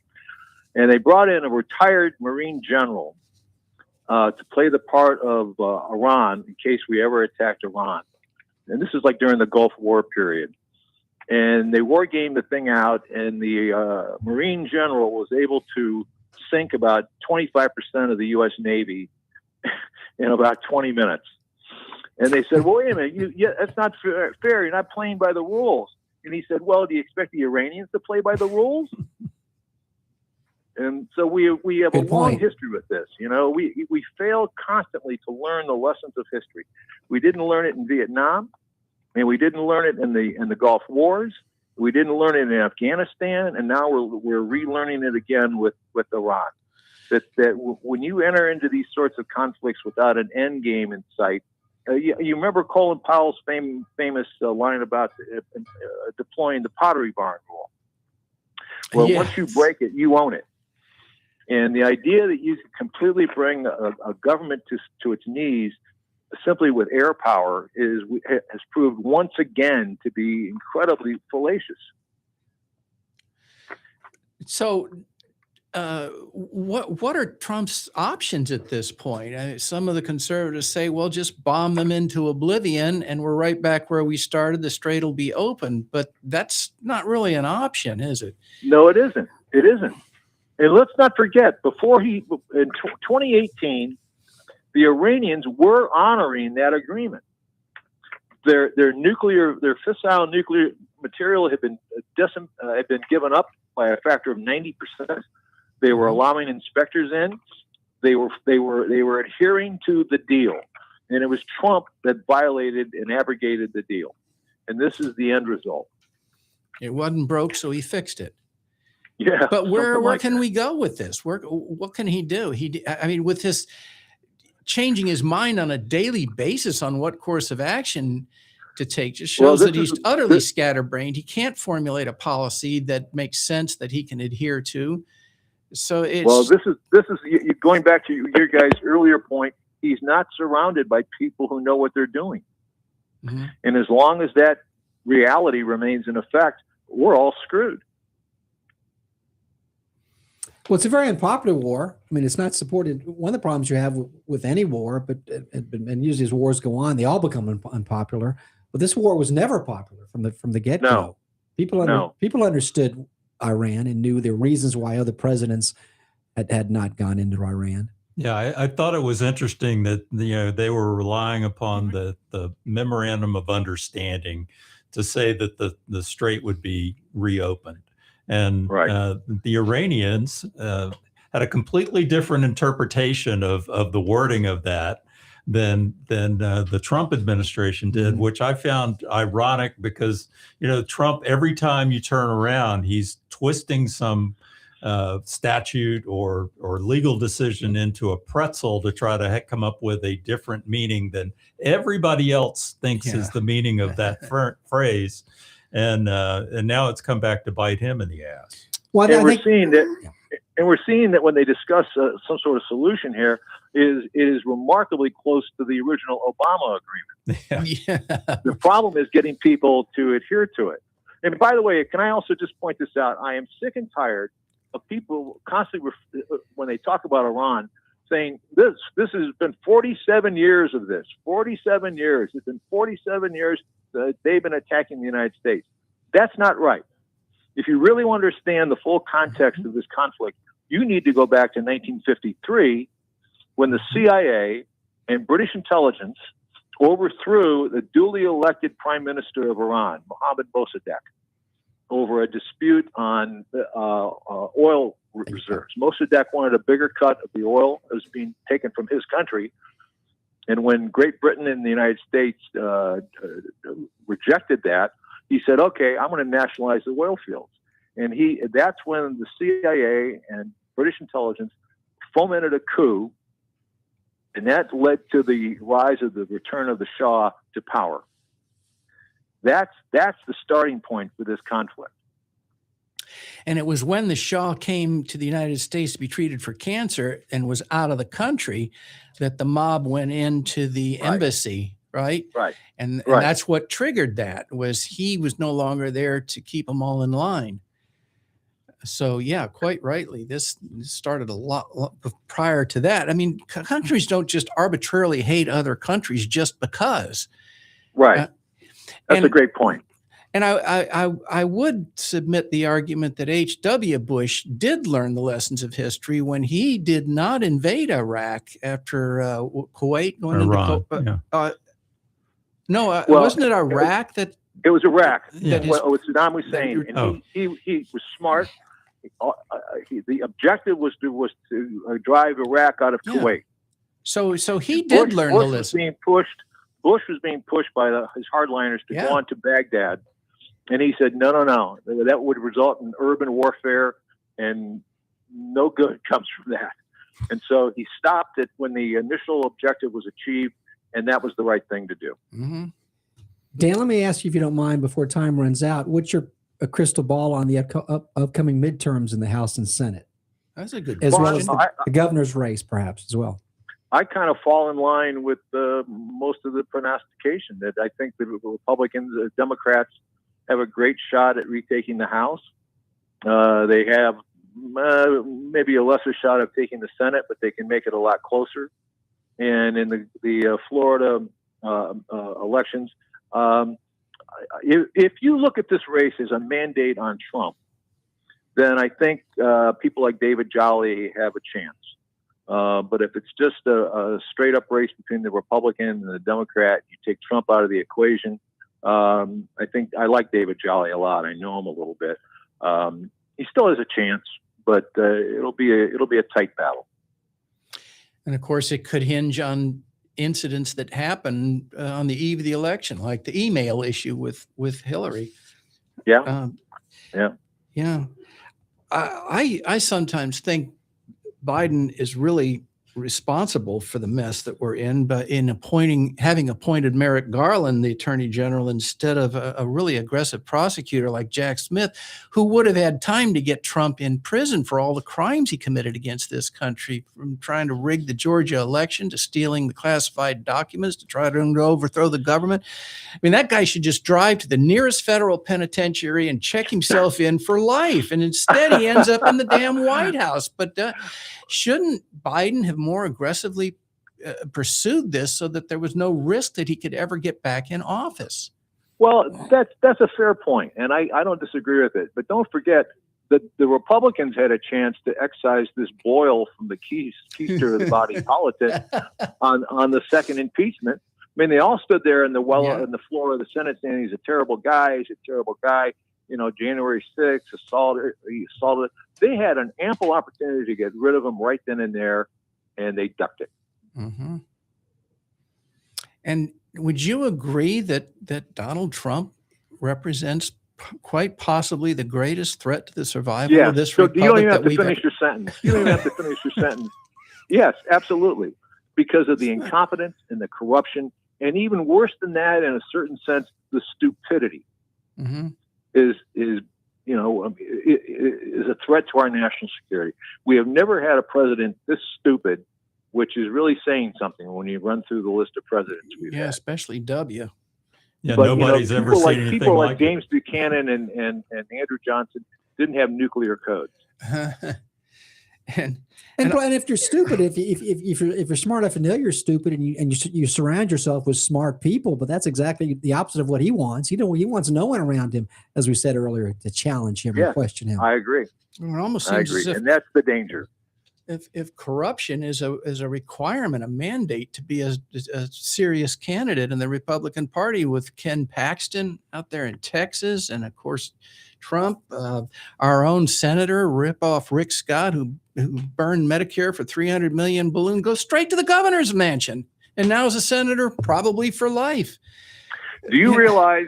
Do you realize, guys, that when Scott ran for office the first time, Bill McCollum was the deadlocked certain nominee for the Republican Party, and then Rick Scott got into it, and he overtook Bill McCollum in the polls in less time than it takes for spring baseball season to run its course, because of all the money. He carpet bombed the airways with let's get back to work. And Bill McCollum never knew what hit him.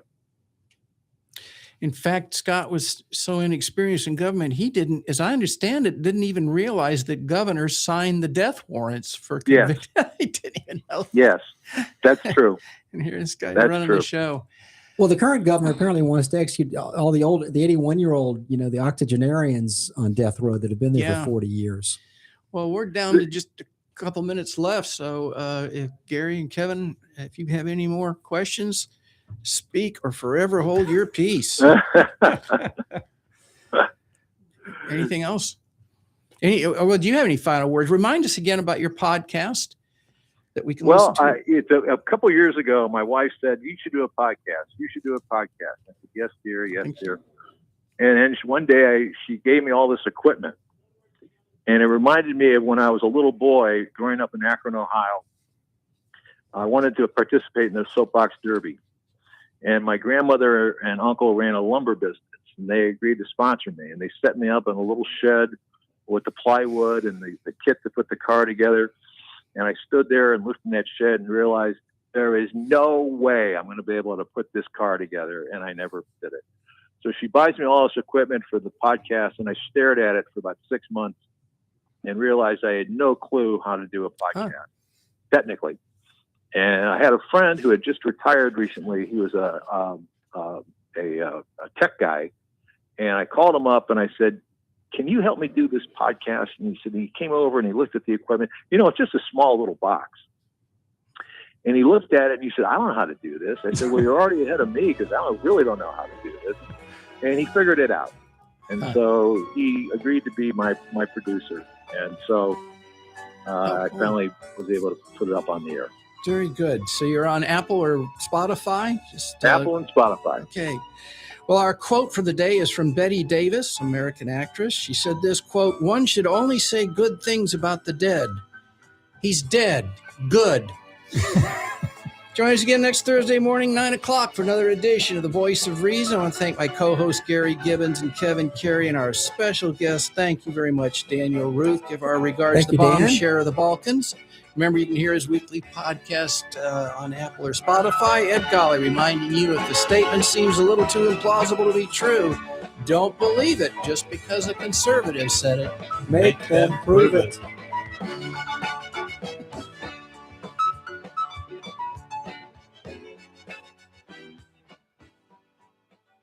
WTAN, Clearwater. FM 106.1. WDCF, Dade City. FM 102.3. Listen.